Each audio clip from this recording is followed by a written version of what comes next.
as well, the Hispanic Caucus and the Hispanic Heritage Awards. I've done quite a few things in Washington where there have been some presidents at. But I think my father saw the most. I think he's seen like 8 or 7 presidents in his lifetime, which is a lot. Wow. You know, it's a whole lot. Wow. Yeah. And, that's unbelievable. Unbelievable. It doesn't happen. It just doesn't happen, but it happened to him. Well, my father's been invited to the White House quite the many times, which is nice. But hopefully I will be there, so I'll see you soon, Barack. Oh, you will. You will. So what advice do you give to young performers who would want to join, be a part of the performing arts? Do you have any advice? It's kind of difficult for me to answer that particular question because since a lot of folks do believe that since you're Tito Puente's son, that I naturally got into the music, by recognizance like that, by virtue, by recognizance, by just name recognition. But it wasn't about that. To me, it was more about what I'm doing now is taking my father's music to other places where it needed to go, which he never got a chance to perform at. I'm talking about middle of Omaha, Nebraska, and and just places like that. They need to hear where the music came from, the Tito Puente sound. But for the youth of today, or anybody who's trying to get in the music industry, it's very different now. It's very different now. I never looked at my father when he was performing all the time. I don't think he really concerned himself too much about selling records. I think he was more about performing live. He did over 200 shows a year. And keeping the integrity of the music and coming up with creative stuff and crossing boundaries and crossing borders and just, coming up with different duets with people and things like that. I think he was more on the creative side than anything else. And nowadays, some people coming into the music industry, well, if you don't sell, 100,000 copies, then your career's not going to go anywhere. You shouldn't feel that's the case because nowadays you can start your own label and go on the internet and sell it to your friends. So, which is kind of like what I'm doing. I'm trying to do that grassroots style of promotion with my album, in which you can go to my website, you can go to my Facebook page, MySpace page, like that, and like this show, the New York Cafe, stuff like this really is where people are at now. And I got to tell you, you're probably getting some sort of ratings at this point, but people are watching and they see that there's a whole nother universe, and music is now everywhere. You can't, you can do it on the phone now. You can probably watch this podcast on the phone. Yes. And, it's not about like what's on MTV and what's on this channel and what's on the radio. It's not about that anymore. And you can sell quite a few many units. And social networking is very effective. I've been taking a look at some of your social networks. Well, that's how I got here. You have an amazing following. Yes. As I saw you on Facebook. Yeah, I have quite a few. Let me see if you'll come join us at the New York Cafe. I think the networking thing really works out better for me.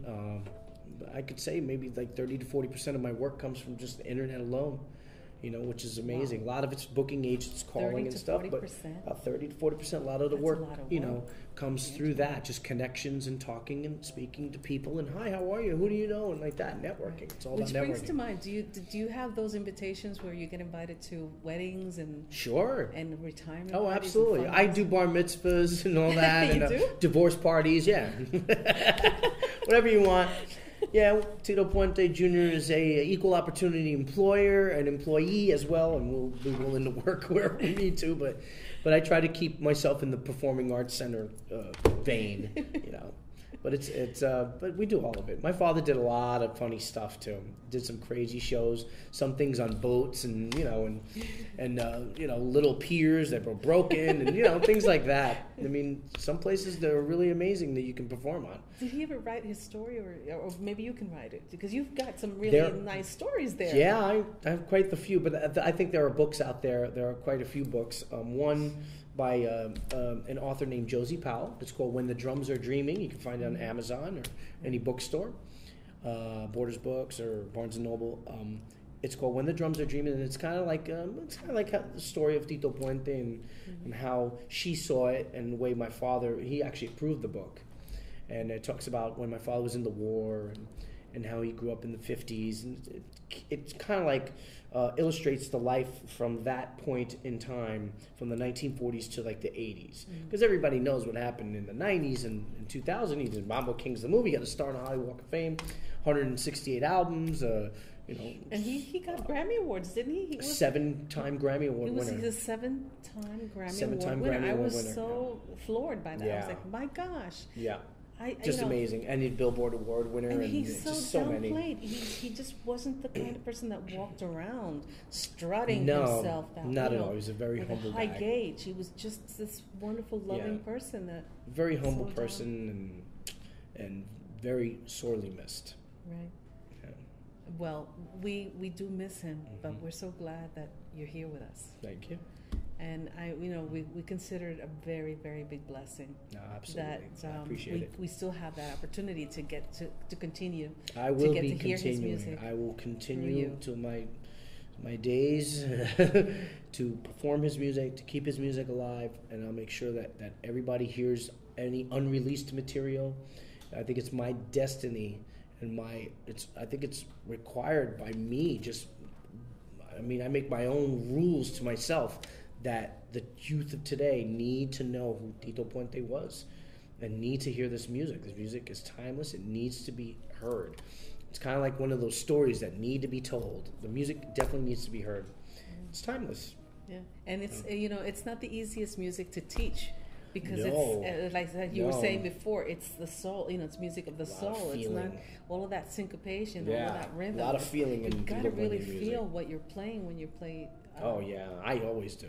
I always feel it's never the same solo. It's never the same way, but it's all gravy when it comes to the end of the concert, and it's great. People enjoy it.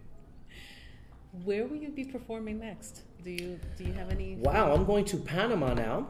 I'm performing out in Panama for a few days, and then I come back, and then I have a couple of shows here now. I'm just trying to finish up the last bit of the album, and then in January we will plan some sort of like a promotional tour in February and March, and then I got some cruise ships that I'll be doing in 2010, and some other performing arts centers. What I've been doing lately also is some symphonic stuff. I just came back from Indiana, and I'm performing a lot of stuff with symphonies. And the way this works is I take my band, and this is the invention of my late father, of course. I take my orchestra and I put it in front of like a 75-person symphony. And the symphonic arrangements are just amazing. So we're doing mambo music with symphony, arrangements. And it's really wild hearing Oye Como Va with violins and violas and oboes and French horns. Do you have any of that recorded? Is it out No, but I will probably want to do a recording of that. And the reason why we're doing that, which is very unique and different, is that my father was doing that prior to his passing.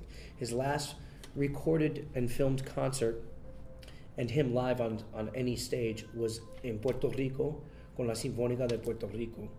And he performed with the symphony in Puerto Rico, and it was just a beautiful concert.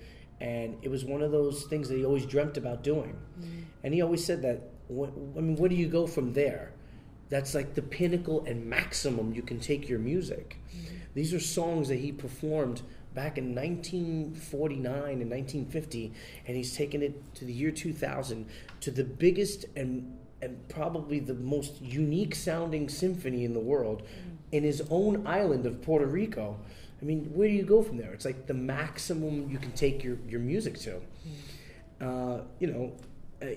I think the next thing he would have done would probably go to the London Symphonic, something like that. Yeah. He would have went to London and played with the London Symphony and with the Rolling Stones or something like that. I mean, after that, where do you go? You've done everything and performed with everybody in the world. You get knighted. You set up residence Sir in England. Puente a lot. You set up residence in London, England for a few years, and then you get knighted. I think that's the last accolade that he wanted. Maybe you'll do that. You never know. Yeah, getting knighted of something of that nature. That's a wonderful he was thing. a king, so he should have been. He actually knighted other musicians. So that's what I'm doing now. I'm taking the symphony arrangements that he left for, I guess, for me to perform. So, pretty cool. I see. So,